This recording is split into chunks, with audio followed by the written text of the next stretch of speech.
alam nyo na yung pinaka-definition ng iteration. Importante yun when we say always iteration, when we say simulation, ganito yung ginagawa natin. So, example codes. Say for instance, write a program that generates the sequence of 1, 2, 3, 4. So, sobrang dali, di ba? Except that you need to make sure na tama yung range nyo. Is this correct? Itong solution na to dito sa 1, 2, 3, 4, 5, correct ba to? Or meron tayong kailangan i-adjust? Sabi ni Francen, correct. Yes daw. Tama? Yes, ano? Okay, so meron pa ba? Sino?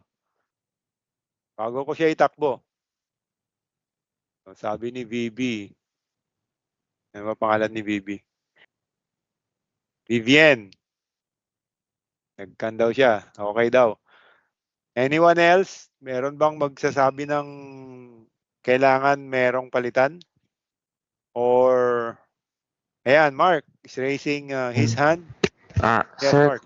question lang po. Kailangan po ba talaga nakagaya talaga siya na magkakasama yung 1, 2, 3, 4, 5 sa isang line? Galing. Sige, gusto ko magkakasama sa isang line. Magaling, magaling. Maganda yung question niya. Lalagyan ko po ng end na parameter. And parameter, print, then, comma, and equals.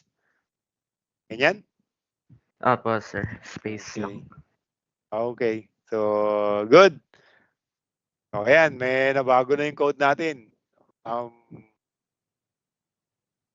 Okay ba kayo dyan? Meron bang ibang, so, sabi ni Marian, tama. So, meron pa ba ibang one? Tingin niyo yung requirements, tama yung naisip ni Mark kasi yung requirements, dikit-dikit.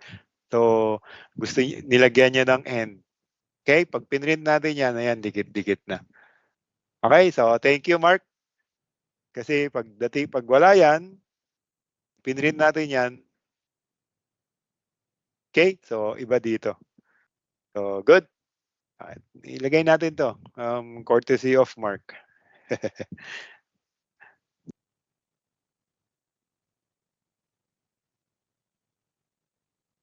Yan. Mark, naka-embed ka na dito sa natin. Sa learning material natin. Okay, next. So, kung ano yung nagagawa mo sa for, magagawa mo sa for next, sa while. Kasi pareho silang loop. Kung ano yung nagagawa mo sa while, kaya mo rin gawin sa for. Okay? So, in this example, ito yung solution 2.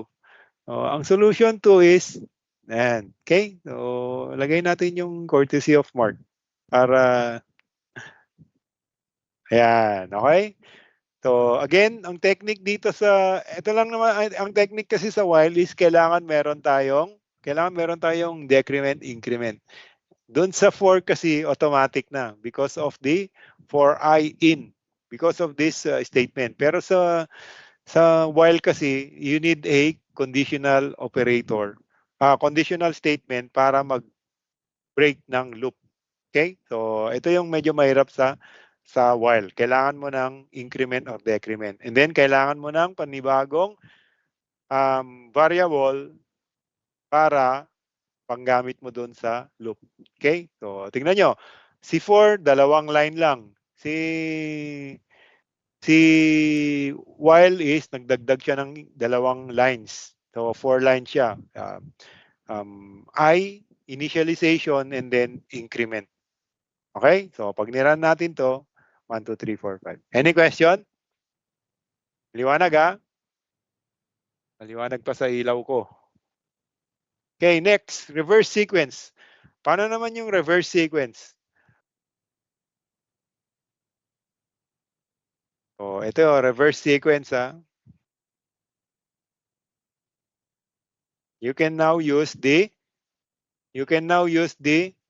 -1 skip size for the reverse sequence. Ibig sabihin, mas mataas yung start mo and then yung end mo nasa 0 of which pag pinrint mo to, it will become 5, 4, 3, 2, 1. Okay? So, 5, 4, 3, 2, 1. So, ano ulit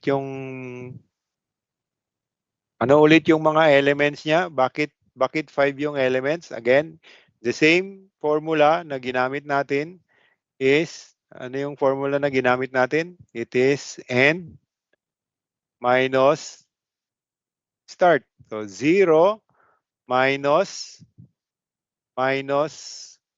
sorry, 0 minus, ano yung start niya? 5. Okay? So, yung element niya will be 5. And then, pero, nag-reverse kasi tayo. Okay? So, next solution is, you can use the reverse function. So, range 1 to 6, and then, piprint niya muna yung 1, 2, 3, 4, 5, sa kanya, hindi niya pala piprint. Pa-process niya muna, ang sagot niya muna is 1, 2, 3, 4, 5, and then, nire-reverse niya lang yun. So, just using the reverse, what do you call this? The reverse function ng Python. Yeah. Okay? So, another example, nung mga, ito, ano sa tingin nyo yung, bakit ganito yung solution? So, nag-step up na tayo. Di na lang print. Write a program that will calculate the sum of given sequence number 1, 2, 3, 4, 5. Sinong pwedeng mag-explain sa atin bakit naglagay tayo ng variable na account para saan to? And then, para saan tong line na to? Yung ACC na variable.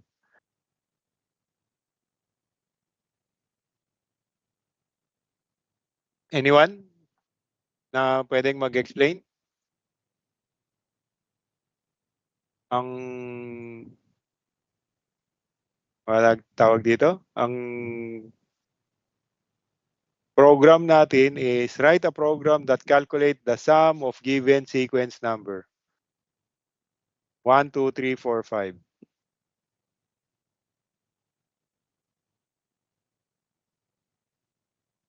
Marjoy,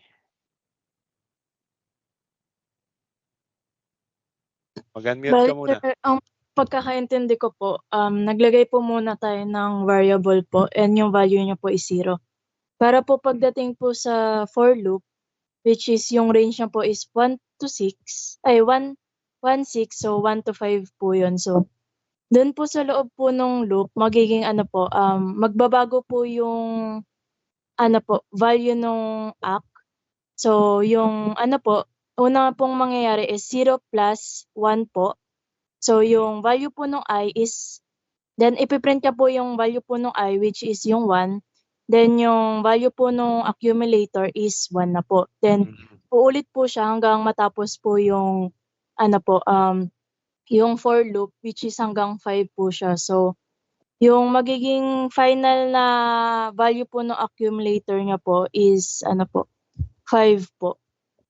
Ay, wait lang. 1, 0, 1, 1, 2, 1, 2, 3. Wait lang po, compute ko lang po. 3, 6, Sige, 3, 6. 3, 6, 10, 10, 15. 15. Yung final po is 15. Okay, okay. So sinabi rin ni Gabriel, 15 din yung sagot. So, tama yung explanation ni Marjoy, but let me just, yung train of thought lang natin kung paano natin to isosolve ba. Again, if you understood the requirements, 50% solved na yung solution, yung problem nyo. Write a program that calculates the sum of a sequence number 1, 2, 3, 4, 5. So, ano yung kailangan natin dito? Ano yung question mark? Ano yung final output natin will be the sum. Tama? Sum lang siya. So, ang gagamitin mo is addition. And then, that's why, saan natin lalagay yung sum? Ginamit natin yung ACC to use it as a variable for the computation of the sum of the sequence number. So yun yung kailangan. Uy, sum. So sige, gamit tayo ng isang variable. We call it ACC. So ito yung holder nung sum, nung total. And then, may sequence number 1, 2, 3, 4, 5. Pwede naman nating diretsuhin, di ba? Pwede naman sabihin natin print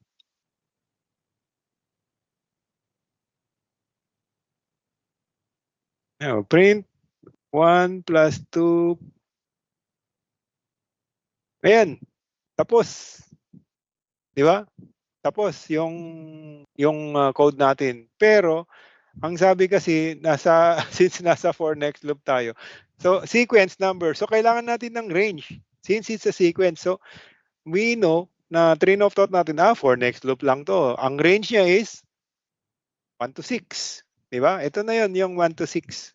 So meron na tayong pangkuha ng sum para sa output, and then meron na tayong range. And ano yung formula ng sum sequence? 1 plus 2, which is equal to 3. Yun yung unang ilalagay sa ACC. And then 1 plus 3 plus 3, yun na yung susunod until such time na makuha natin yung sagot. So pag niran natin yan, ito, initial value of accumulator is 0. Bakit nga 0 yung initial value? Mamaya, explain natin.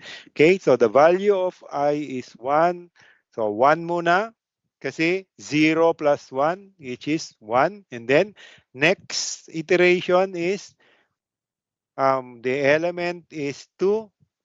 And then 1 plus 2 will be equal to 3. Next is 3 plus 3 will be equal to 6, plus 4 will be equal to 10, and then plus 5 will be equal to 15. Okay?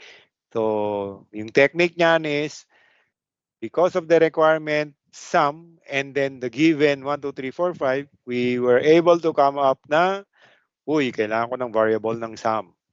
And then, kailangan ko ng range na 1 to 6. Gets? Okay? So, thumbs up nga. Ganun yung train of thought, ganun yung dapat critical thinking na ginagamit nyo. Ano yung mga requirements? Ganun din sa math, di ba?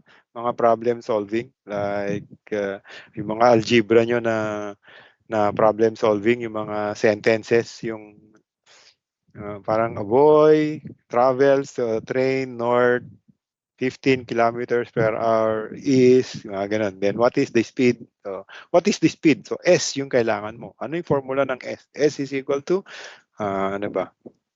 D over T. Tama? Yun. DST. D over T. So, okay. Again, pwede rin gamitin yung while. Okay? Pwede rin gamitin yung while, except that si while, again, ito yung basic na unit ni while. Kailangan may iteration, and then kailangan may increment. Dito naman sa account, ito na rin yun. Yung pang-solve natin, dito natin lalagay yung final solution.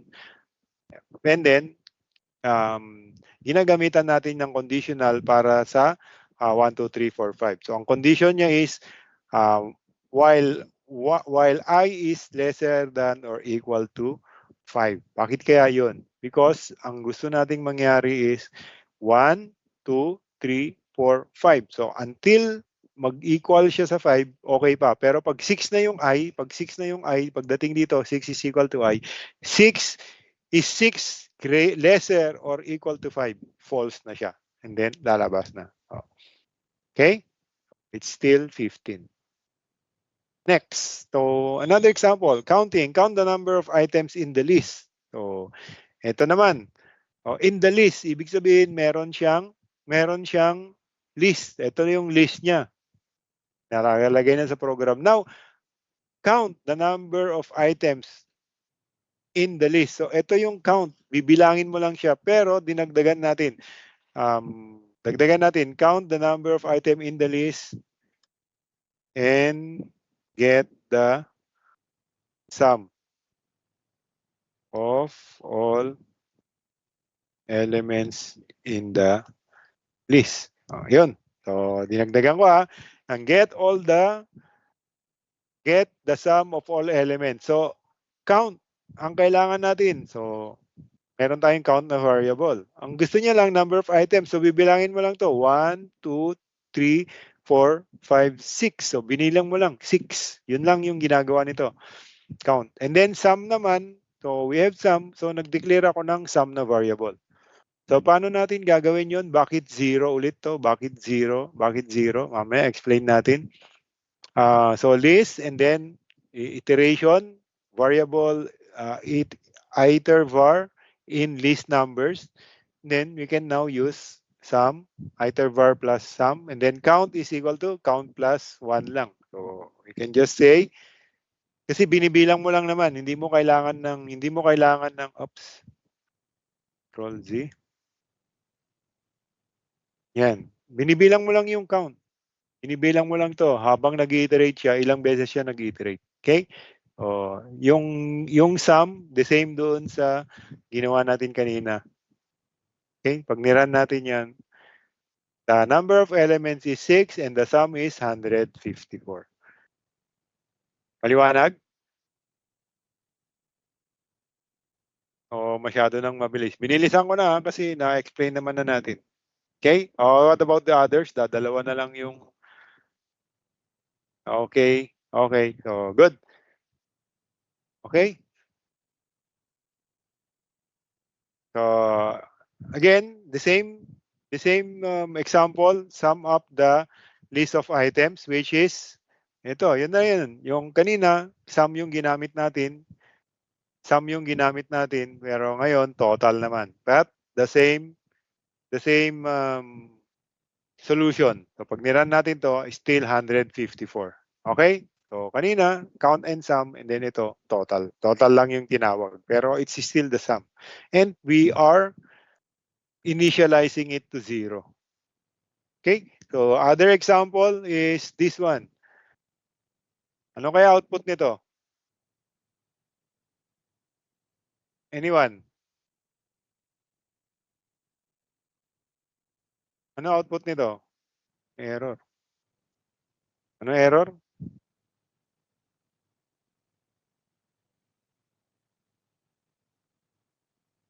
Format TF.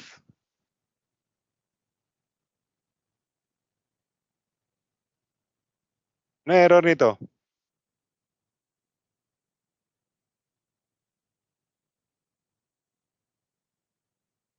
For range TF.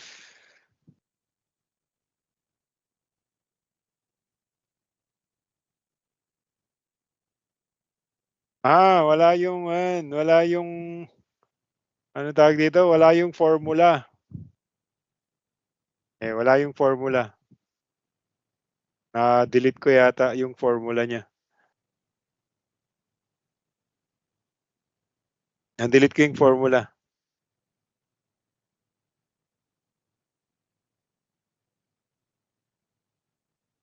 Yan. Okay? Na-delete ko yung formula. Sorry. Natanggal ko yung formula. Ito yung formula niya. So, fina-format ko lang siya and then, so, again, it's the range. Start is -10, -100 Fahrenheit and then, ang end niya is 200 which means hanggang 199 lang siya. So, hindi kasama yung 199 because of the skip size is 20, so -100, 80, 60, up to 180. And then, ang formula niya from Fahrenheit to Celsius is this one. Ito. Hence, yun lang. So, for next loop, napakadami na nating use case na nagagawa. Okay? So, factorial. Create a program that would ask for n. Afterwards, it would compute the factorial of n. Para makuha natin yung requirements is, kailangan natin ng input device. So, yung input na code, kasi sabi niya, that would ask. So, ask means input, i-enter niya. And then, afterwards, it will compute the factorial of the given number. Okay? So, ano ang factorial? Anong operation yon? Factorial, anong mathematical operation yung gagamitin natin? Multiplication. Kanina kanina yung sum, total, anong mathematical operation? Addition, di ba? So, kailangan, alam nyo rin yun ha, which is factorial of 3 is equal to 6. Factorial of 4 is equal to 24. Mga ganun. Okay? So, here's one solution. Okay? So, again, requirements is ask for n. So, ayan, meron tayo. Input and then convert natin sa int. Now, gumamit tayo since factorial yung hinahanap natin, gawa tayo ng isang variable na mag-hold dun sa factorial. And gagamit tayo ng range depende doon sa in-input. So, yung in-input niya will be, ito yung value and then yung 0. Sa 0 siya mag-end. Dito siya mag-start sa value and then decrement by -1. So, like for example, 5 yung in-input niya. So, mag-start ka ng 5 and then hanggang 0 yung end niya. So, pagka nag-0 ka ng end is magiging 1 yung end niya and then -1. Okay? -1. Gets? So, -1, -1, -1. So, 5, 4, 3, 2, 1. Now, my question is, since sinabi nating multiplication, bakit kaya 1 yung ginamit natin? Kanina, doon sa total sum, bakit kaya 0 yung ginamit natin? But before we answer that, let's run this solution. Okay? Let's run this solution. Ayan. So, nag-aantay siya. Let's say 4. This is supposed to be 24. Tama? 24. Okay? So, 24. So, kanina, bakit multiplication? Yan. So, sinagot na ni Marian. It's because any number multiplied by 0 will always be 0. So, tama si Marian, okay? Pagka siniro natin yan, useless yung code natin. So, let's say 5, 0. That's why 1 to. Again, bakit naman kanina sa addition, bakit 1 ang ginamit natin? Bakit 1 yung ginamit natin? Doon sa sum, doon sa total, doon sa count. O ano yung mga pareho nung sum, total, count? Ang mathematical operation na ginamit natin doon is addition. Hence, bakit 1 yung ginamit natin? O, bakit 1? Anyone? Sorry, bakit 0? Balik tayo dito. Ayan. Bakit kaya 0? Para may initial value. Okay? So, para lang may initial value. Nakuha nyo? So, very trivial, very simple, pero diyan tayo nag-uumpisa. Baby steps. Okay? Ngayon, my question is, ano ba yung ibang mathematical formula na gagamit tayo ng initial value na 1? Ano pang mathematical formula?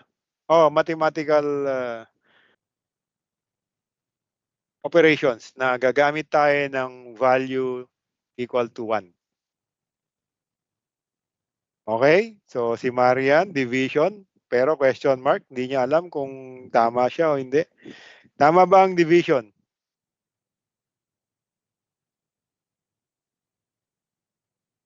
Tama ba ang division?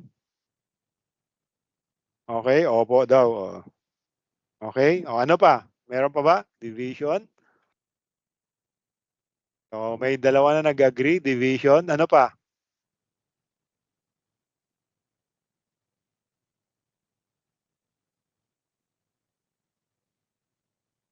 Ano pang mathematical formula? Mathematical square root. Meron pa ba? exponent. Okay? So, exponent is correct. Division. Bukan natin si division. Bukan natin si division. Sabihin natin.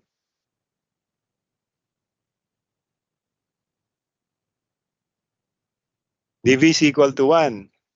Okay?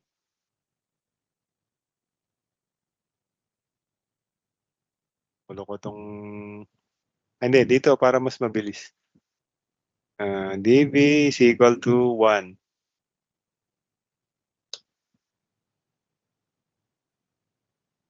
Okay? So, dv is equal to 1 divided by tab division 1 divided by I o tama ba? Or dv equal to any number divided by dv is 1. Or mali, di ba? Mali.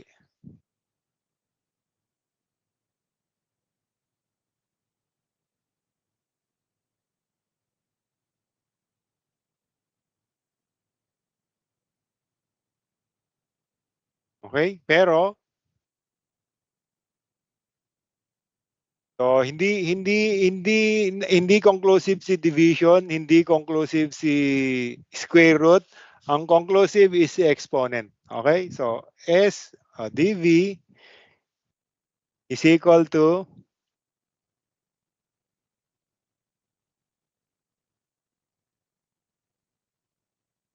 yan, conclusive yan. So 1 multiplied by any number, 1 exponent to any number is always equal to 1. So, yan, conclusive yan because it's still a multiplication.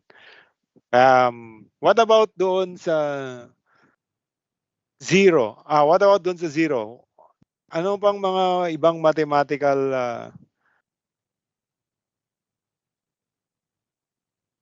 operation na kailangan gagamit tayo ng 0? Subtraction. Okay? So, sure yan si subtraction. Okay? Any number na i-subtract mo sa 0 will be the number. Okay? So, si division kasi, any number na dinivide mo sa... tama pala, ano? Any number na dinivide mo sa 1 is always equal to number. Yan. So, tama pala si division. Any number na dinivide mo sa 1 is always the number. Okay? So, ito naman. Finding the largest value in the list. So, ano naman yung train of thought natin dito? Bago natin ma-solve. Finding the largest value in the list. So, say for example, meron tayong list.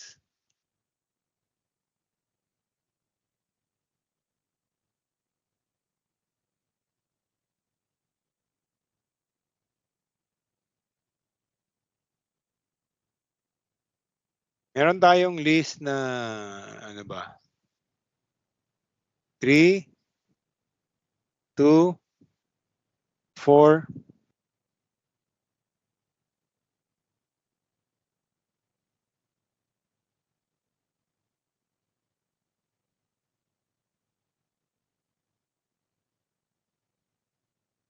let's find the largest value. So, ano sagot dyan? Ang output natin supposed to be is, ano yung output? Supposed to be 5, di ba? Supposed to be 5. Okay? Pero paano natin kukunin? Paano natin kukunin? Sa tingin nyo, mentally, pag gaganyan, di kayo nagpo-program, sanay na tayo. Alam natin kung paano kunin. Kasi, largest value. Tinignan lang natin, 5 na agad. Malalaman natin. Pero, sa computing, paano natin gagawin yan? Sa Python, paano natin gagawin? Okay? So, ang gagawin natin sa Python is, gawan ko lang ng kwento. Okay? So, let's say this is competition. Okay? So, magko-compete sila sa isa't isa. So, yung first two player will be 3 and 2. So, ito sana yung current na winner. Okay? Current winner. Let's say current winner is 3 greater than 2. Is 3 greater than 2? Yes or no? Yes. So, nanalo si 3. Wala na si 2. Okay? Wala na si 2. Patay na to. Kasi talo na siya eh. Now, next player. So, current winner sa iteration 1. Sa iteration 1, ang current winner is 3. Round 2 or iteration 2. Sino ngayon yung current winner? Is 3 greater than 4? Is 3 greater than 4? So, yung current winner, greater than 4 daw.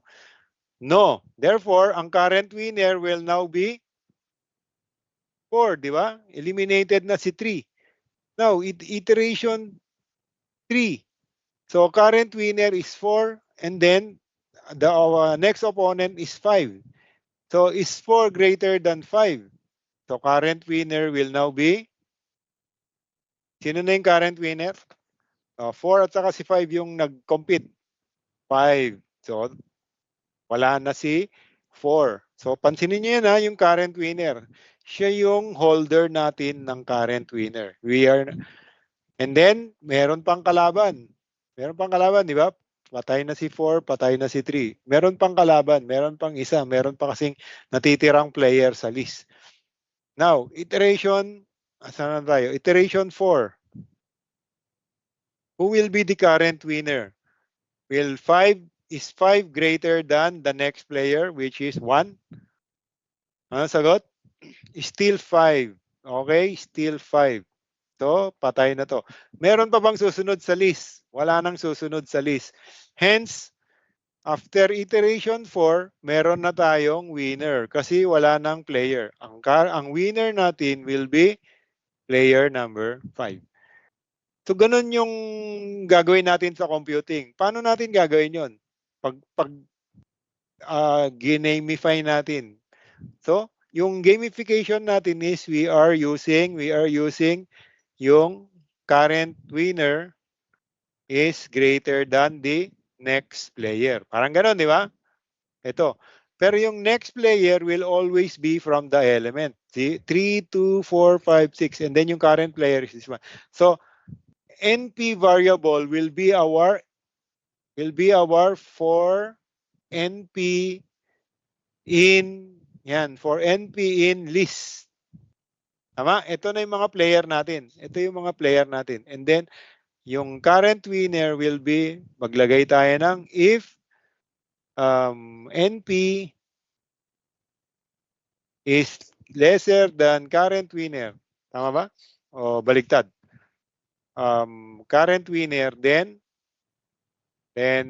sino ba?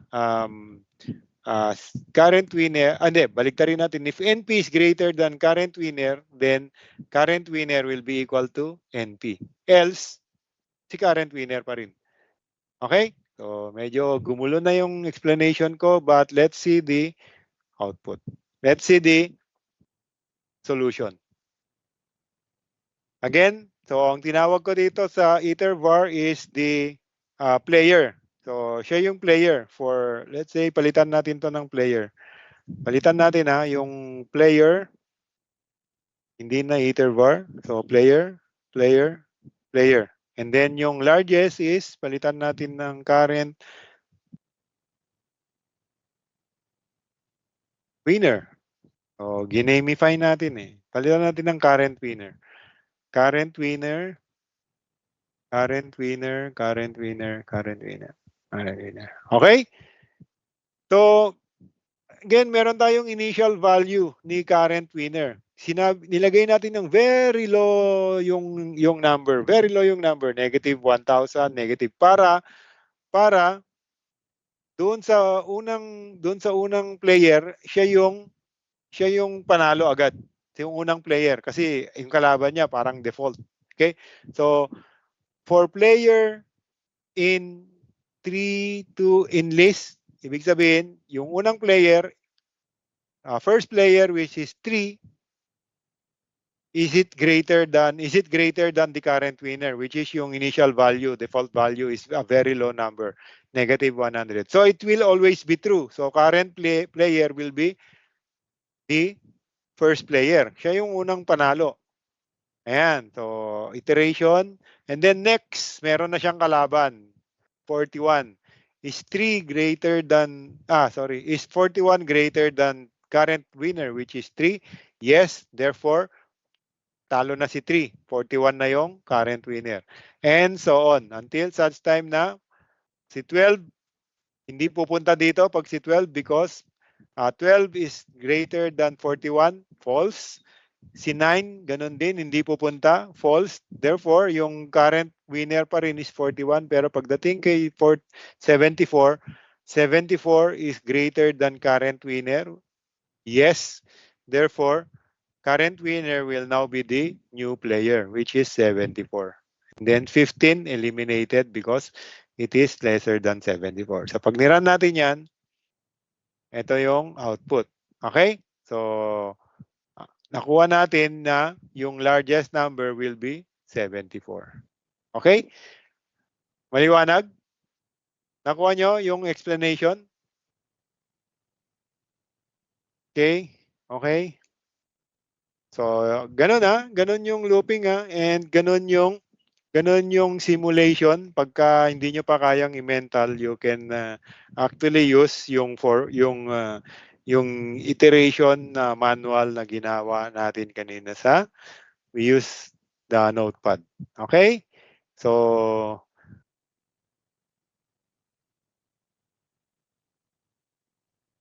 ano pa to? Ayun. So, si infinite loop is meron tayong guard. Kailangan natin mag-guard sa infinite loop. Ito, laging merong breakpoint. Okay. So, next is, let's go sa functions. Let's clear all output. Then, functions. May question pa ba sa looping? Thumbs up na lang kung naintindihan nyo. Okay, so let's move sa functions. Ano naman yung functions sa Python? So sobrang dali na nito. Ang objective natin dito, functions, we've used a lot of excuse me, predefined functions. Now, let's introduce function construction. So what is a function? It is the method na ginagamit natin for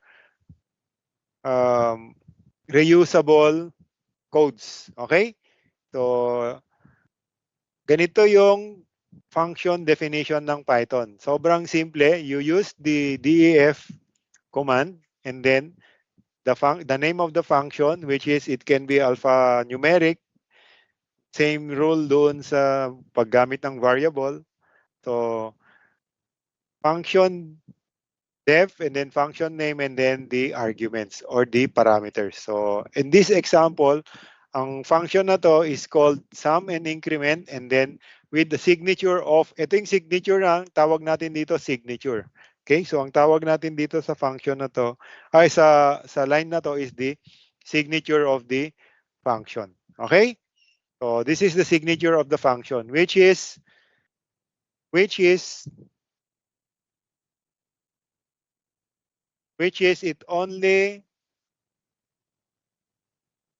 has two arguments A and B and it will return the process A plus B plus 1. Okay? So, ang kailangan nyo lang malaman is in a general form, a function has an input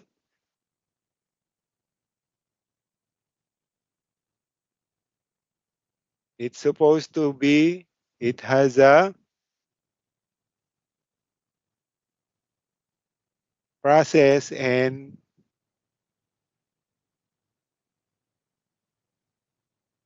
an output. So, ganun lang yung function. Ano bang example ng function na gagamit na natin yan sa mathematics? F of x is equal to, this is a function. Anong function to? Anong function to? F of x is equal to mx plus b.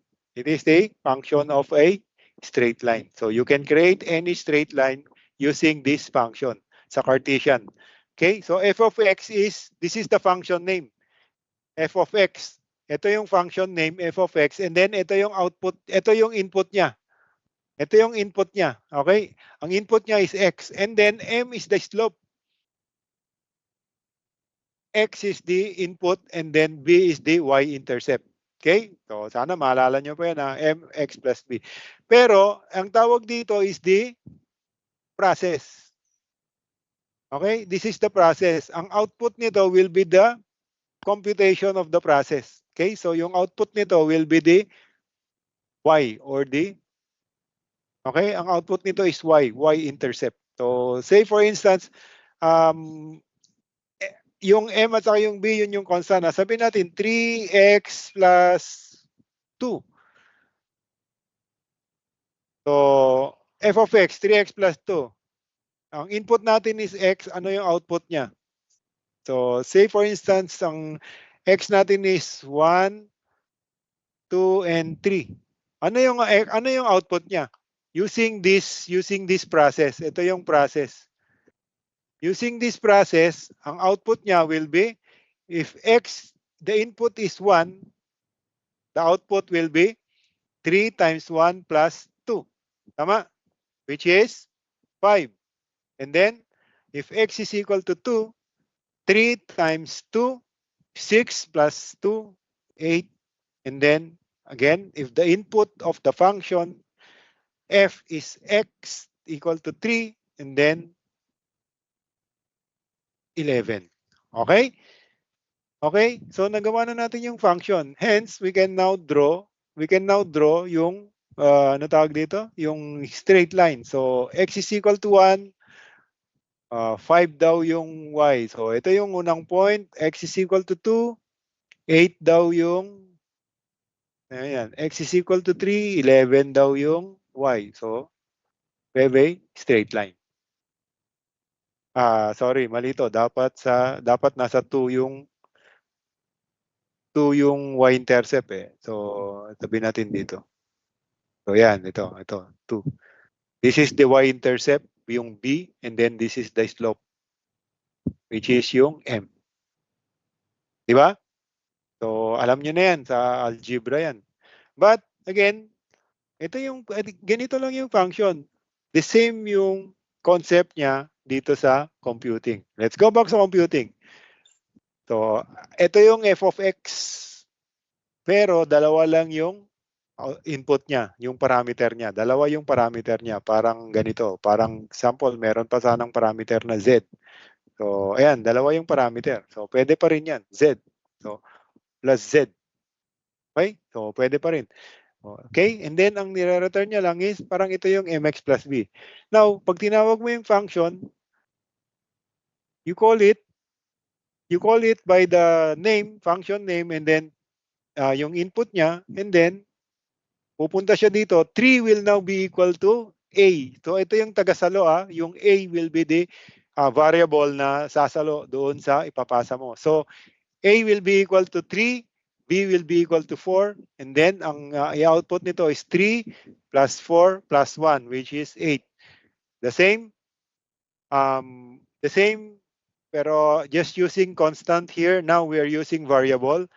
So example, m is equal to 10, then get the sum and increment of m yung first parameter, and then m din yung second parameter, which means hindi m yung ipapasa, it's the value of m, which is 10. So a will be equal to 10, b will be equal to 10. Hence, 10 plus 10 plus 1 will be 21. Maliwanag? Maliwanag? Okay? So, Doon kasi medyo nalilito. Akala nila M yung naipasa nila. Akala nila na M. Hindi M yung naipasa. It's just the value of M. Okay? Next, merong mga function din na walang parameter. Wala ding return. So wala ding return. Wala siyang return value. Okay? So meron 'yan. Parang nagpi-print ka lang. Pero para saan ba talaga yung function? Functions allow computer to code to be reused multiple times. Okay? So nare-reuse mo na siya multiple times. Input, print, 'di ba? Ginagamit na natin siya kaysa sa mag-code tayo ng input na coding, ginamit na lang natin yung function na yun kasi gawa na. Print, ginamit na lang natin. Range, ginamit na lang natin. So that is the actual purpose of the function. Yun lang yung purpose sa buhay niya, is to make it reusable. And then yung debugging efforts, also optimization. Okay? So let's test. Anong output nito?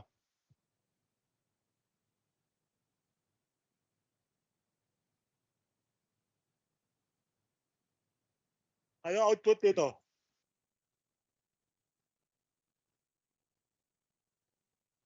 Ito muna.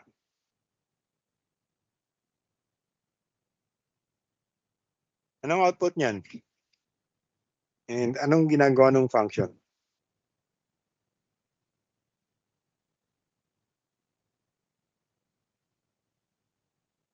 So with function definition, the function name is called process value. It has one argument, x, and then the process is if, else if. Nagre-return lang siya ng 0, nagre-return lang siya ng x times x, nagre-return siya ng x cube, or nagre-return niya lang yung the same value ng x. What's the output of this one? Anyone?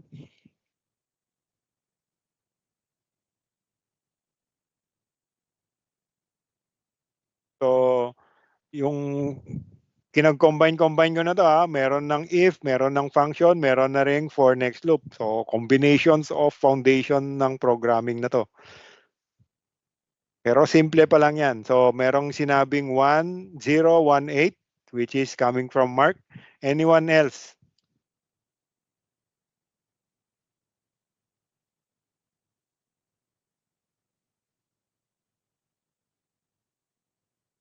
Anyone else?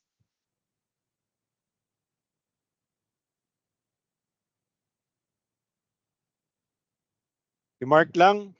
Oh, may plus 50 na si Mark. Plus 50 minutes late.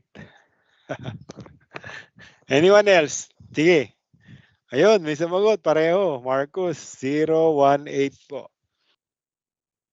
Meron pa ba? May susunod pa ba?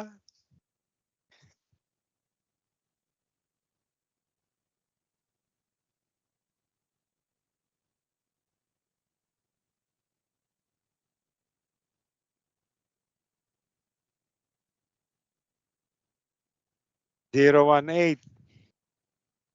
Oh, wala na? So, solve natin Pinag-combine natin to. Solve natin. So, itong function na to, hindi pa yan natatawag. Ginawa mo pa lang yan. Nilagay mo lang yan sa memory. Ready to be used. Ready to be utilized. Okay? So, si Florence, sumagot na rin.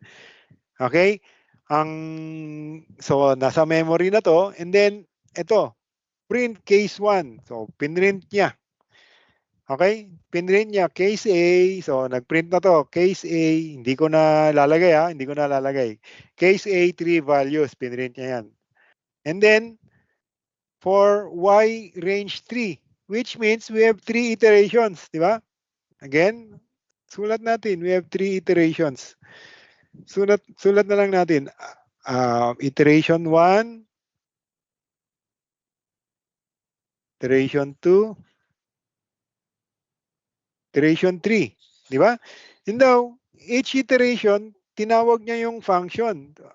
So each iteration meron kang value ng y is equal to 0, y is equal to 1, y is equal to 2. So ito yung tinawag. Now, yun yung pinasa natin dun sa function, yung y. So ang pinasa natin dun sa function is unang iteration 0. Now, under the process value, saan napunta yung 0?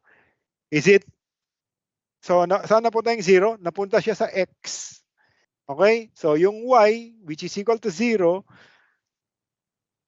tinawag natin yung process value, and then yung sumalo sa 0 is x. Therefore, dito sa process value, ito sa process value na function, which is x, now x will be equal to 0.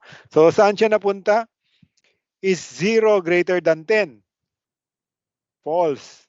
Else if is 0 greater than 5? False. Else if is 0 greater than 0? False. Else return x, which is 0. Ito lang yung ni-return niya. Ito yung ni-return niya. Pagbalik dito is pinrint. Therefore, so ang output nitong iteration 1 will be 0. Next, iteration 2, y is equal to 1. So, x will be equal to 1. And then, ano yung if then else niya? Is 1 greater than 10? No.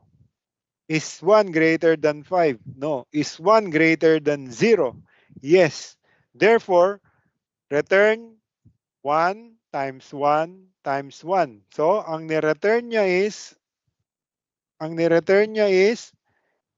1 times 1 times 1, which is 1. So, ang output niya will be 1. The same, I is equal to, iteration 3, y is equal to 2.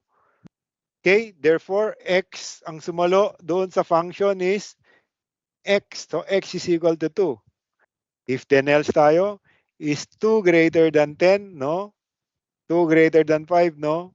2 greater than 0? Yes. Therefore, ang i-return niya will be 2, 3. Or 2 times 2 times 2. Correct. Which is 8. Yan, ganyan natin na-derive. Pero sometimes, kaya mo nang i-mental mo. Pag hindi pa, yan yung solution. Gets? Maliwanag? O, kasi siguro ito, sina Florence, sina Marjoy, yung mga sumagot, kaya na i-mental. Pero we have 59 sa klase. What about the rest? Kaya nyo na bang i-mental? If not, hopefully, itong binigay kong simulation, kaya nyong gawin. Okay? So, mentally,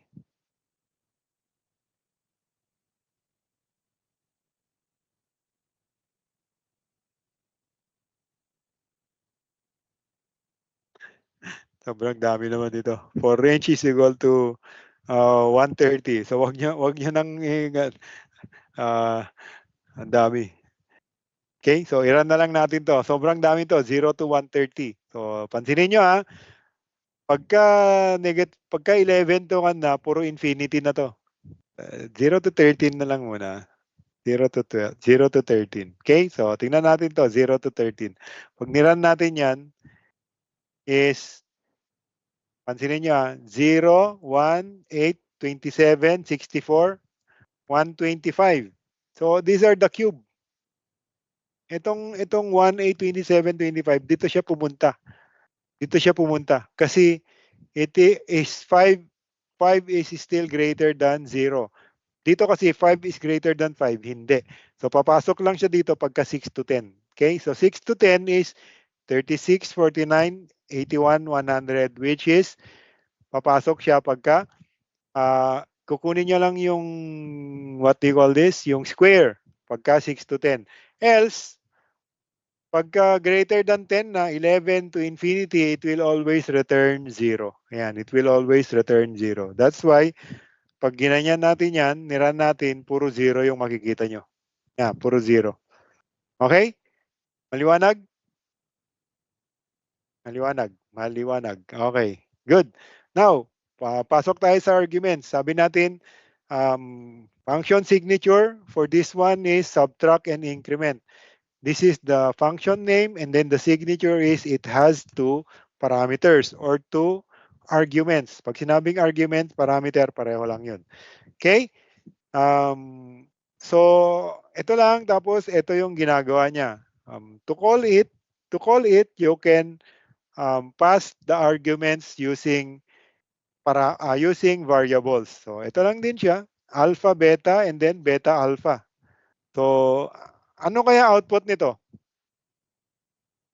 Pareho lang ba or magkaiba? Anong output nito? Pareho lang o magkaiba?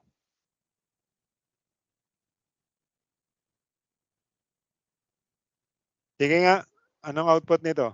Subtract, increment, magkaiba. Okay? So, tama yung sabi ni Gabriel, magkaiba. Pero, anong output niya? Tama, magkaiba siya because of the parameters na pinasa is magkaiba din. Okay? So, yung output niya is -1 and 3. So, sobrang simple, di ba? Siguro, bored na yung iba. Pero, again, basic.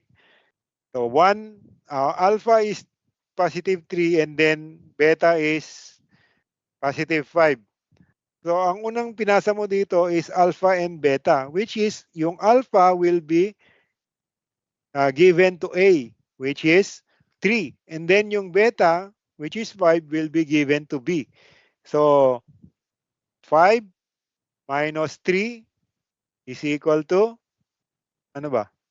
Tama ba? Sorry. 3 minus 5 is -2 plus 1 is -1.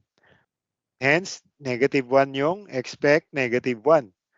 Dito naman, pinagbaligtad mo siya. Si beta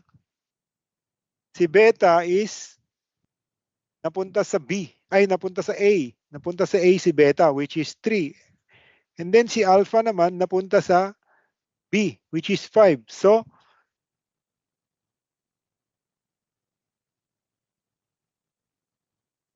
tama ba? Tama ba? Medyo ako naman nalito. So, si beta is, ito pala, ang value ni A will be, ang value ni alpha will be 3, ang value ni beta will be 5. Di ba? So, dito sa second, ang beta will be equal to 3 and A. So, 3, tapos si alpha is 5 minus 5 plus 1. Baliktad yata. I-run na nga lang natin. Nalito na ako. Ayan, -1 saka 3. Okay? Kasi si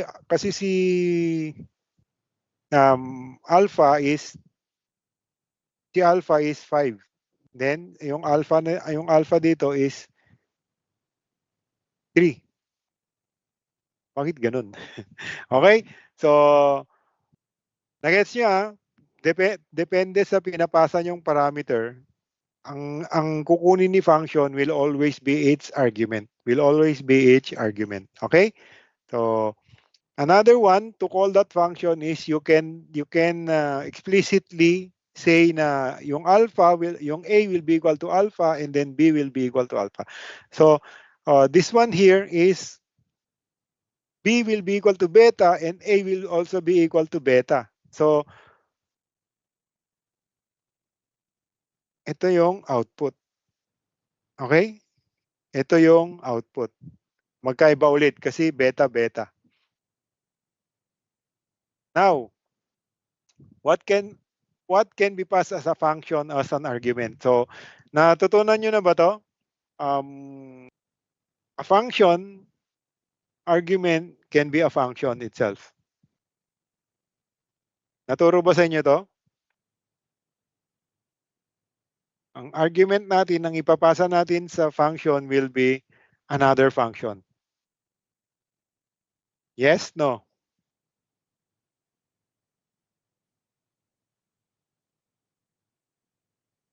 Wala? Yes, no lang. Naturo na ba to?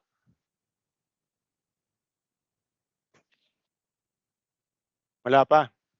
So, si ML pa, hindi pa naturo kay ML, absent siguro kay okay, dalawa yung absent.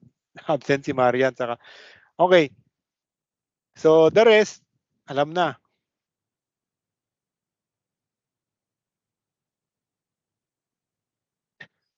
Wala pa, okay, sige. Hindi kasi sumasagot yung iba, eh. So so, yan, ganyan. Akala ko tulog na kayo, eh. O kumakain na kayo, ako hindi pa ako kumakain. Sige, so ito yung sa function, just make sure na yung mga argument hindi lang constant, hindi lang variable. Yung argument can also be a function. So, let's take example this code. We have three functions, function f0, function f1, and function is positive. Wherein, so function f0 and f1 are both normal functions. So one argument, which is integer. Pero dito sa is positive, dalawa yung argument niya, but pansinin niyo yung f mamaya. F is just a variable. But in this example, f will be a function. And then yung x, f will be a function. Okay? So, pansinin niyo f will be a function. And then ang ginagawa nito is tinatawag niya yung function. Ayan, tinawag niya yung function. Function, and then binigyan niya ng parameter na x. Okay? So, ang ginagawa nito is tinatanong niya lang kung yung x is a positive or not. Okay? Kung positive yung value ng x na nilagay. So, or yung return ng x. So, example, x is equal to 4. X is positive pagka tinawag mo yung function 0. So, ito na yung function 0 yung parameter. It's the function itself. Ito yung pinasa niya. So, si function, nagpasa siya ng function dun sa loob ng function. So, okay? And then, pinasa niya rin yung x. So, function f0, ang sasalo sa kanya sa is positive will be f. Okay? It will be f. So, f is a variable, pero yung laman niya, ang value niya is a function. Okay? So, in this example, f1, therefore, ang tatawagin niya dito is f0. f0, then papasa niya yung x. So, what is f0x? X times x, which is 4 times 4, is 16 minus 1 is 15, positive 15, di ba? If positive 15 greater than 0, yes, therefore, ang output nito will be, the output here will be true. But for this one, pinasa niya is f1. Pagdating niya dito sa is positive, yung f na to, ang tatawagin niya will be f1 with the parameter x. So, f1, compute f1. 4 pa rin yung output. So, ano yung return nito? Negative 4 times 4 is negative 16. Negative 16, tama? Ito, negative 16. Positive 2 times 4 is 8. Ito, 8. Plus 1. Ito, yung 1. Therefore, negative 16 plus 8 is negative 8. Plus 1 is negative 7. Hence, negative 7 yung return nito. Pagdating dito is negative 7 greater than 0. False, di ba? Negative 7 is lesser than 0. So, false to, hence, return niya yung false. So, pag niran natin to, ang output niya will be true and false. Nakuha?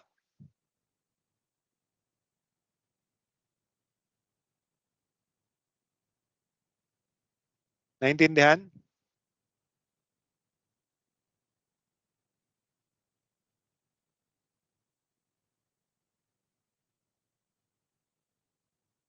Okay? Hindi pa. O, sige. Hindi pa. Okay. Pare-pareho tayo. Okay. So, since hindi pa, Gawa tayo ng example. Gawa tayo ng another example. So, para saan ba 'to? Para mas maintindihan natin, ito is a framework. Ginagamit ito para matago yung mga functions. Like for example, ano ba ang calculator? Ang calculator is, we can say, um, meron tayong 4 na mathematical operation sa calculator, di ba? Pero, ang pwede nating sabihin sa kanya is calculator lang siya. Pwede nating calculator, and then depende doon sa ipapasa niya depende doon sa ipapagawa niya, tatawagin mo yung calculator kung mag-a-add siya, magmu-multiply siya, or magdi-divide siya, or magsa-subtract siya. Pero ang function lang natin is calculator. Calculator lang. So gawa tayo. Let's say for instance, sige, pangalanan natin calculator. O yan, cal function, okay?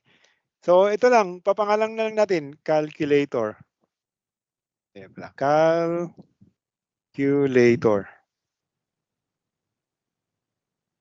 Okay? And then, ang ilalagay natin dito is, sabihin natin, para mas madaling intindihin, function x. Okay? Function x, kasi function siya. And then, mag-return tayo ng, return natin yung function x. Now, so since calculator siya, gawa tayo ng function na, ano ba yung calculator, di ba? Gawa tayo ng function na dev, ano ba, addition. Okay? Gawa tayo ng addition. Ang addition is x and y. Dagdagan natin daw ng y pala, y. Dagdagan natin ng y. Okay? So, yan. So, anong ginagawa niya? Yan, di ba? Nag-add lang siya.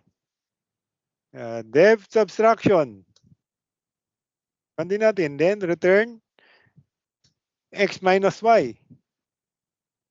Dev multiplication. Return xy. Dev division. Return xy. Ang daling mag-code. Ang daling mag-code. Return x minus y. Gets? So, meron na tayong mga function ng meron tayong mga functions ng operation. Pero, ang gusto natin gawin, calculator lang. Hindi natin to ipapatawag sa mga user. Huwag natin gamitin to. Ito ang gagamitin nyo. Ito lang yung gagamitin yung function. Calculator lang. Now, let's call it. Sabihin natin, yan. Expect 7.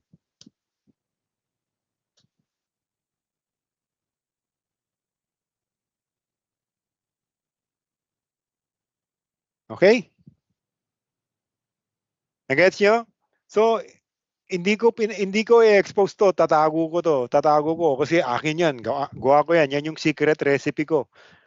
Ang i-expose ko lang sa mga users are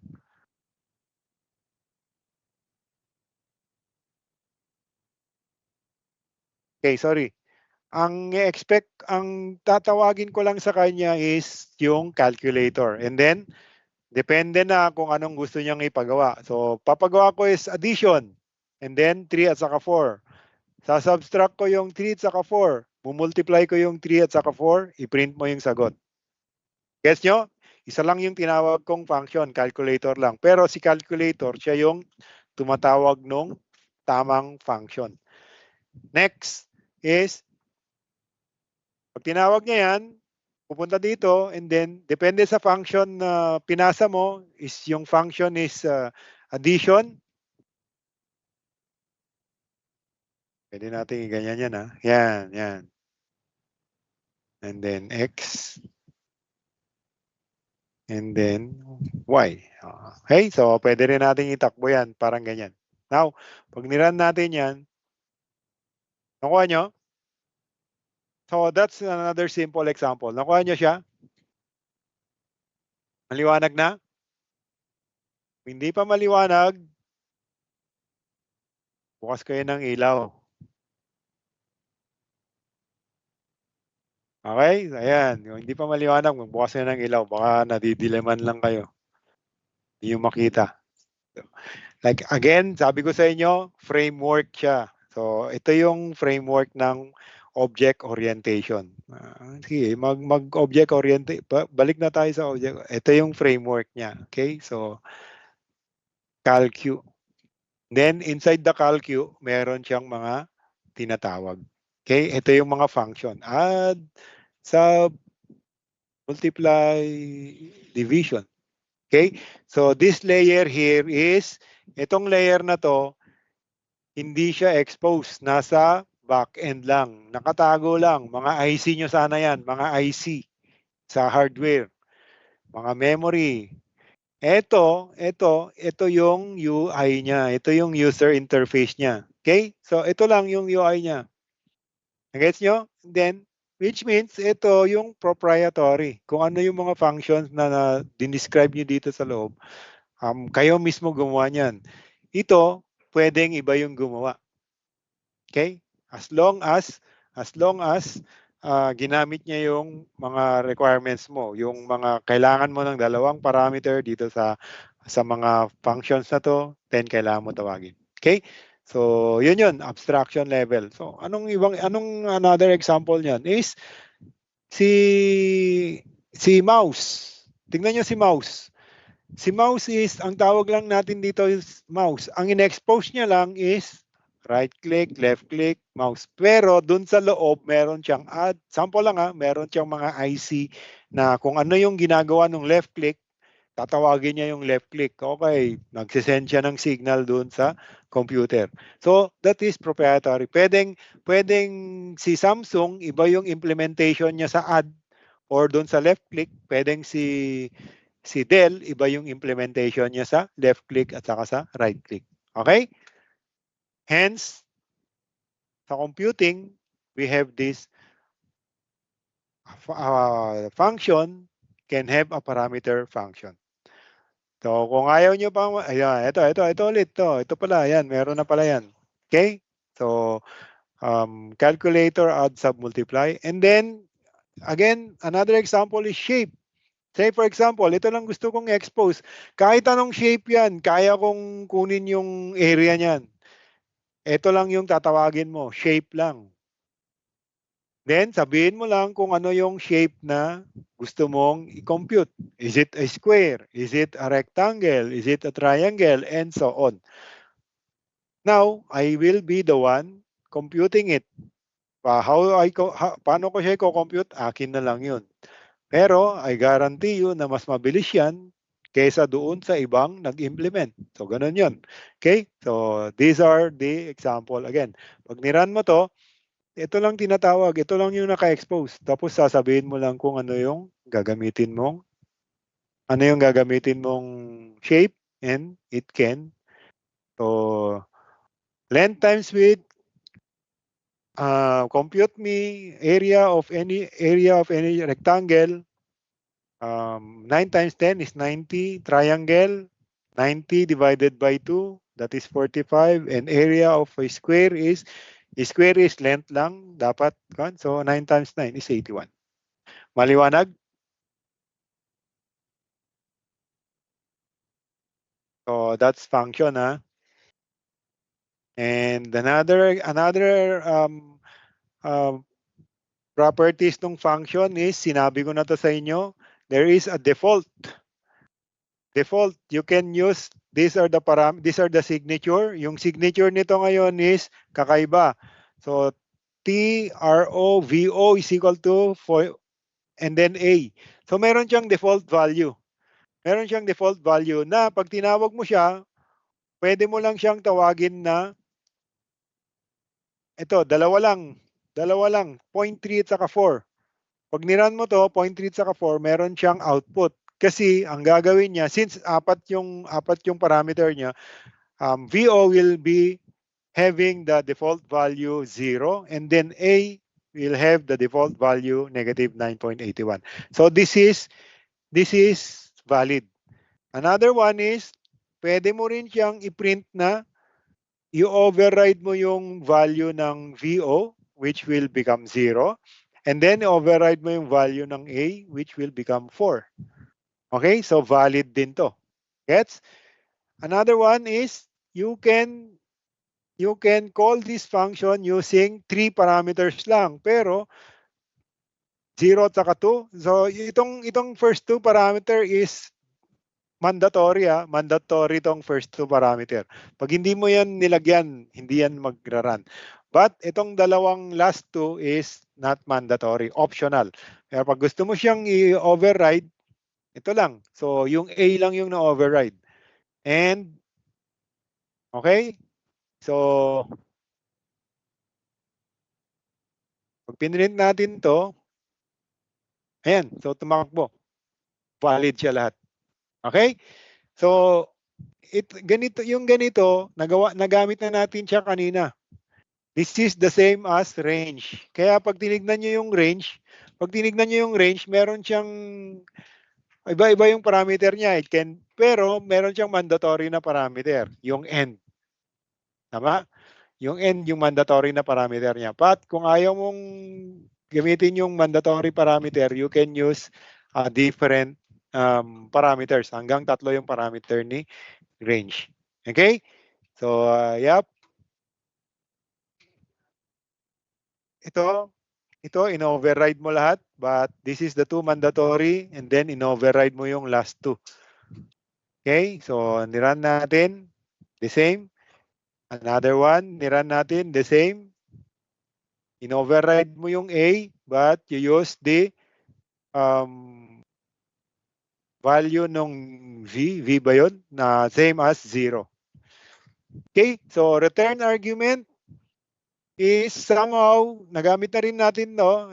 Ang kaibahan lang dito ngayon is we have the 3 inputs, 3 arguments, and then we can also return 1 or more, 0 or more argument. So may mga functions na walang return, but you can return 1, which is the standard one, but nothing is stopping you to return more than 1 parameter. So as long as ano tawag dito, comma separated nyo lang siya, lalabas siya.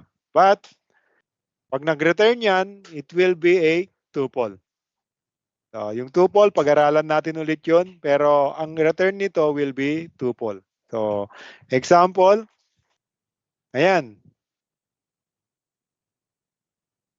Return x, tapos compute mean. So, ayan, compute mean. Ito, tingnan nyo, pansinin nyo, what do you call this? Sumalo, 3 din yung sumalo. Pero yung return type nito is, tawagin natin type. Yan, tawagin natin. Print. Pwede ba yan? Pwede ba yan? Tingnan lang natin kung ano yung return type. Ano yung return type?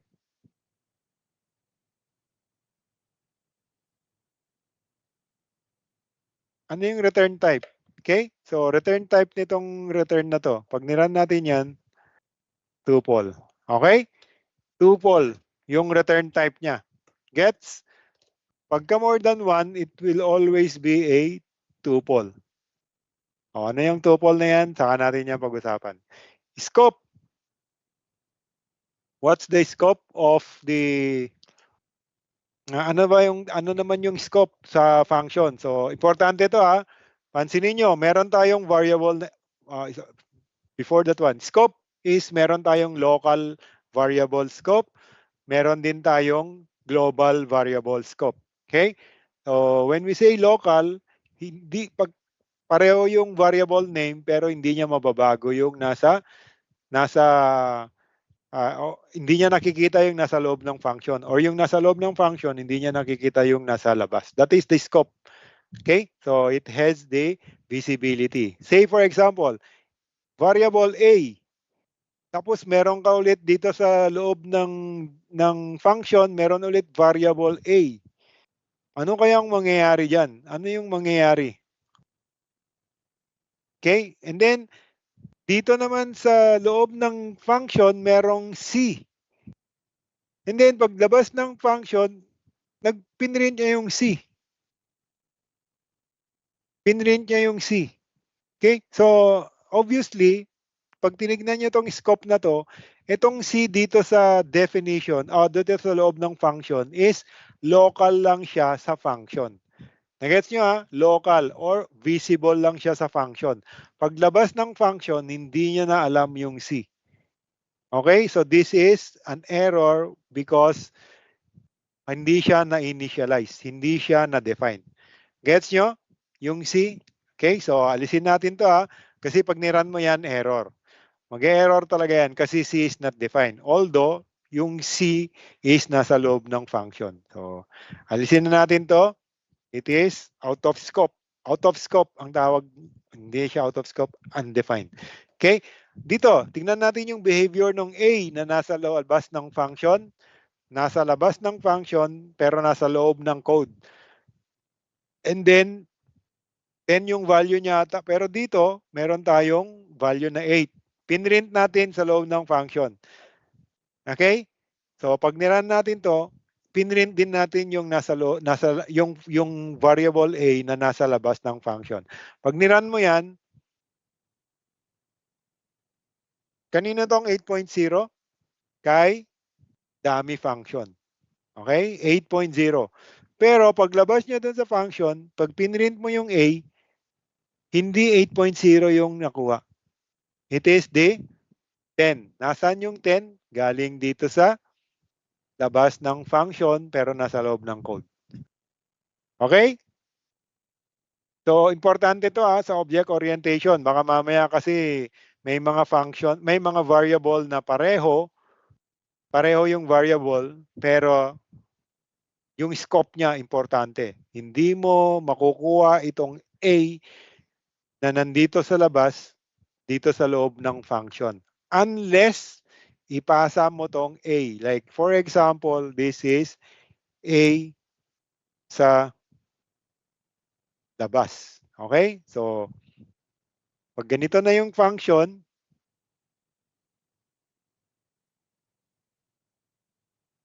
pag ganyan na yung function, then nilagay mo yung A na yan, you can now get the A. Pag nilagyan mo yan, yan, and then Control C, Control V,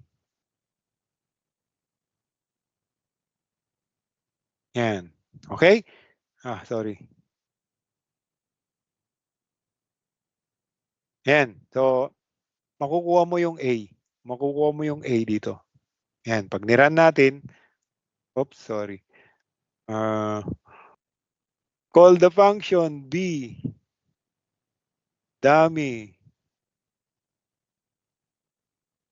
Anong error?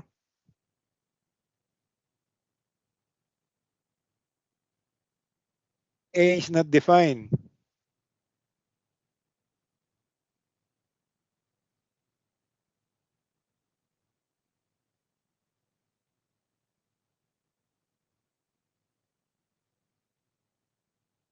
A, meron naman. Dummy.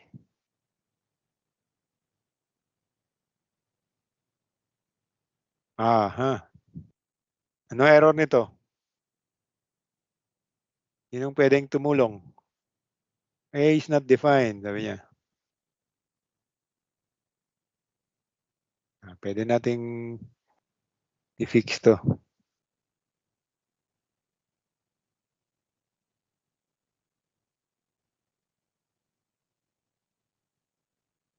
Lipat nga natin to. Control X.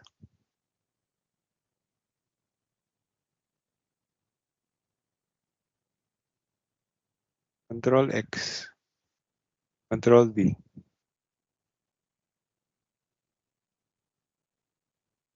Control X. Control V.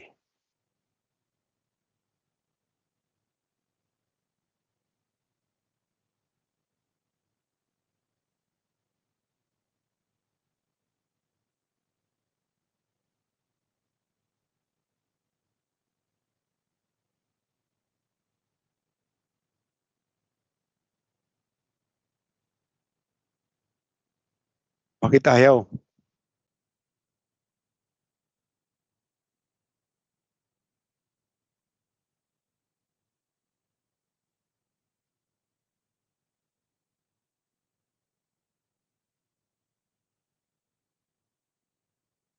So A is 10A.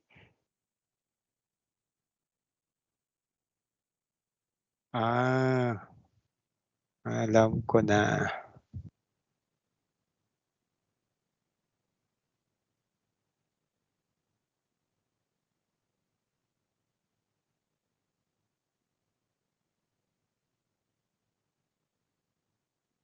Either STR siguro natin or yan, okay? Kasi ano tawag dito? Naka naka-float siya. So pwede natin gawin STR. Naka-float, Control X, Control V. Okay? So ayun, kanina kaya error kasi naka-float siya, hindi mo pwedeng i-print na kasama yung plus. So you need to cast it into string, or pag ayaw mo na i-cast sa string, you need to use ganyan.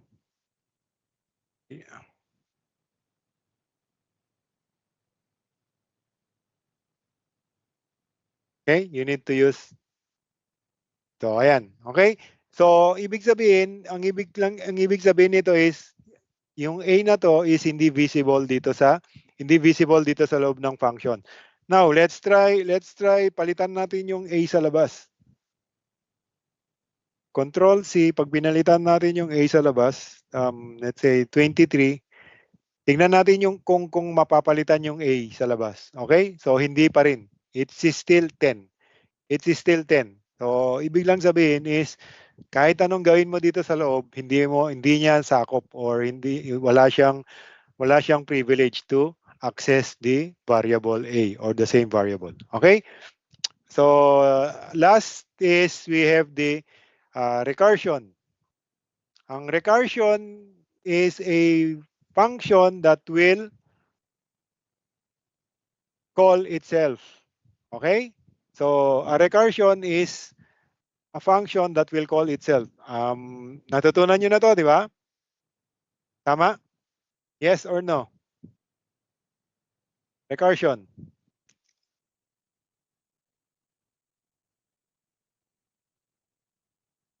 Di ba?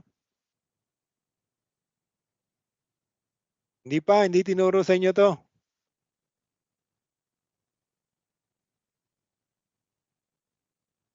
Okay. Sige. So, example ng recursion is pag tinawag mo yung sarili niya. So, in this example, this is a Fibonacci sequence. Fibonacci sequence, naturo na sa inyo? Fib sequence. Nagawa nyo na to? Fibonacci sequence? Hindi rin. So, fib sequence, ano ba magandang gawin? Ito na lang muna. Or, hindi, ganito na lang. I-next ko na lang natin to. I-next lesson na lang natin. But, fib sequence is a mathematical formula wherein ito yung f of n. So, again, function, f of n is equal to, tinawag niya yung sarili niya, f of n minus 1 plus f of n minus 2. But, with the condition na n is greater than 0 and f of 0 is equal to 0 and f of 1 is equal to 1. Okay? So, ganun lang yung fib number where n is equal to greater than 1. Let's say n is equal to 3. So, 4. Let's say 4. N is equal to 4. So, let's create the Fibonacci number where n is equal to 4. Ang condition niya is Ang hahanapin natin is f of 0, f of 1, f of 2, f of 3, and f of 4. Yan yung hahanapin natin. Okay? Na ang precondition niya is always f of 0 will always be equal to 0 and f of 1 will always be equal to 1. And then, since meron na tayong dalawa, ito na yung susunod na what do you call this, na formula. F of n minus 1 plus f of n minus 2. So, dito, pagka n is equal to 2, ang formula niya na will be this one. So, f of 2 is, ano ba? 2 minus 1? 2 minus 1 is 1, di ba? Therefore, kukunin mo yung f of 1. So, f of 1 is 1 plus 2 minus 2 is 0. Therefore, kukunin mo daw yung f of 0, which is 0. Therefore, f of 2 is 1. Okay? Next, f of 3. F of 3. Ano yung f of 3? Ganun, same formula. Kukunin mo lang yung fn minus 1. So, fn minus 1. Ano yung fn minus 1? 3 minus 1 is 2. Di ba? So 2, ang value niya is 1. Therefore, 1. So, si f of 2, ang value niya is 1 plus f of 3 minus 2, which is f of 1. Ang value ng f of 1 is 1. Therefore, it is 2. And then, si f of 4 naman is ganun ulit.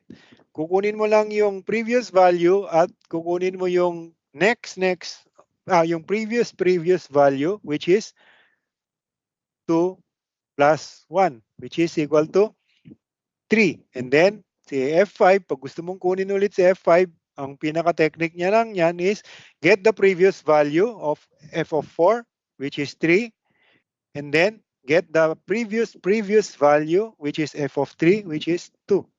Hence, 5. So, Fibonacci numbers is 0, 1, 2, 3, 5.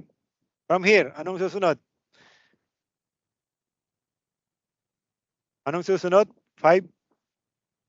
Anong susunod dito? From this equation, anong susunod dito? Just using the naked eye. 0, 1, 2, 3, 5, 8. Next sa 8. 13. Next sa 13. 21. Okay? So, nakuha nyo na yung sequence, di ba? Just given this f of 0 at saka f of 1, you just need the first two previous elements and then i-add mo na lang sila. 0, may kulang pala ako. May kulang pa ng 1.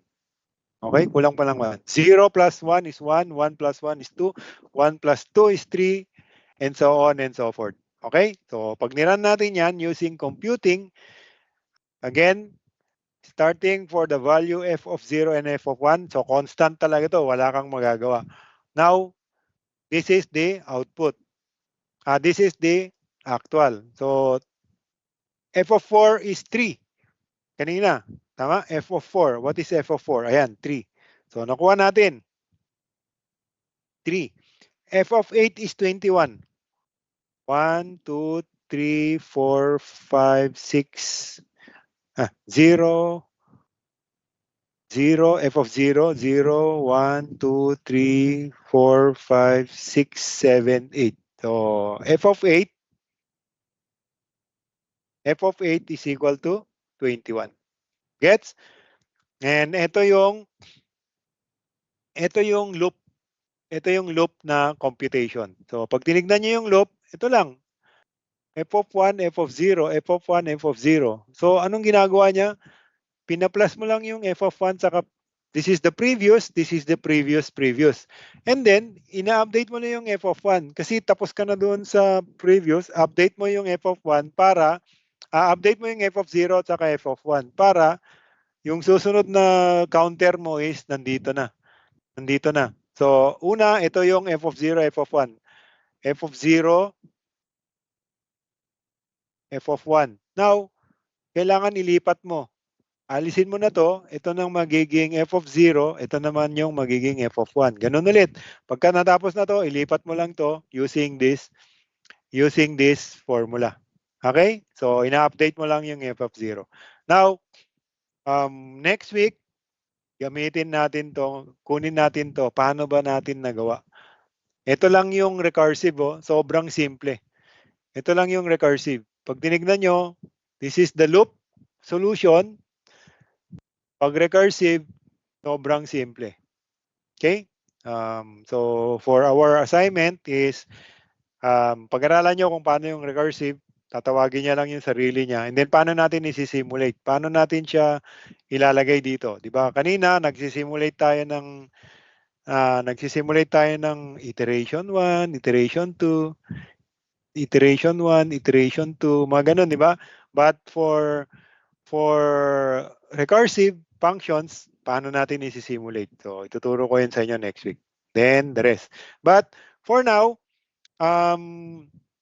I will be giving the first laboratory exercise na to be passed Sunday, 11:59 p.m.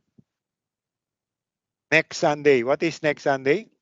March 16, 11:59 p.m. Okay? So, I will send the learning materials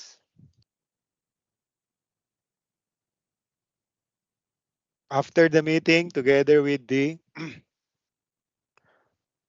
excuse me, laboratory exercise. So, yung laboratory exercise nyo is sobrang simple lang kasi since kwan lang naman tayo dito, review lang naman tayo dito.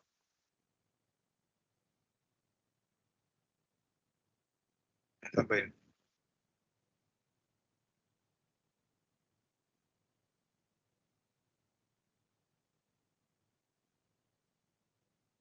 Okay? So, ito lang yung laboratory exercise natin. You just need to upload your answer in a notebook form. Okay? In a notebook form, IPYNB. So, just create a program. Isang file lang IPYNB. Just create a program using for next loop. And gusto ko isa lang yung asterisk na nakikita dyan. And then, create a program that will delete all duplicate characters in a string using for next loop, using string functions, and then what is the output of this program. So this one is using simulation. Okay? So i-upload ko to, and then March 16, 11:59 will be the what do you call this?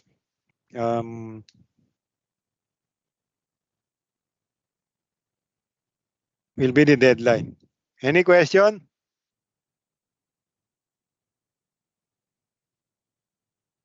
May question?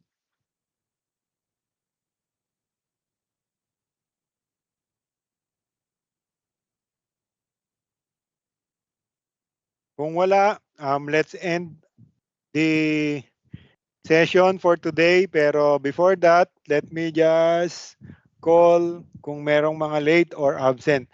Altares, Clarence, nandito ba? Wala. So, I'll mark this as an absent.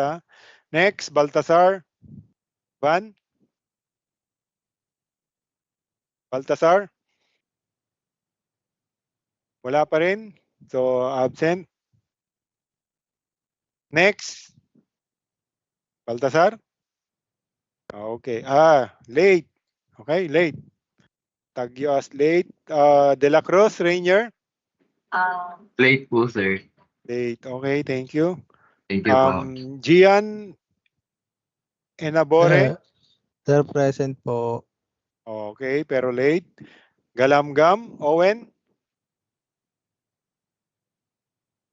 Late or present or absent? Absent. Next, Gozon, Ezekiel. Sir, dito po. Thank you. I'll tag you as late. Maguad, Jomark. Late po, sir. Thank you. Malabuyok, Ron. Late po, sir. Late. Lawrence Mercado. Good morning, sir. Present po. Late. Late. Okay, so yun, we have two absents. And then, meron tayong mga late. Right.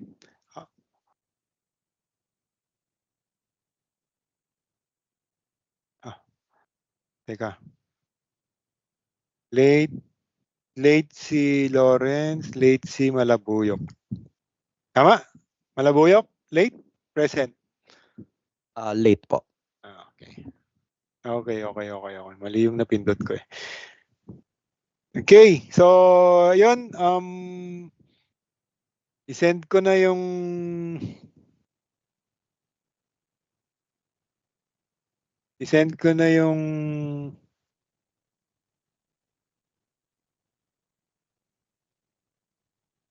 lab exercise. And then, send ko na rin yung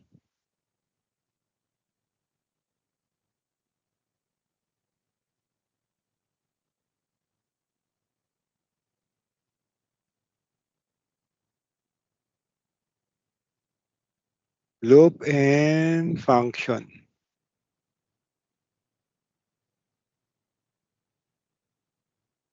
Ba't ayaw? Loop and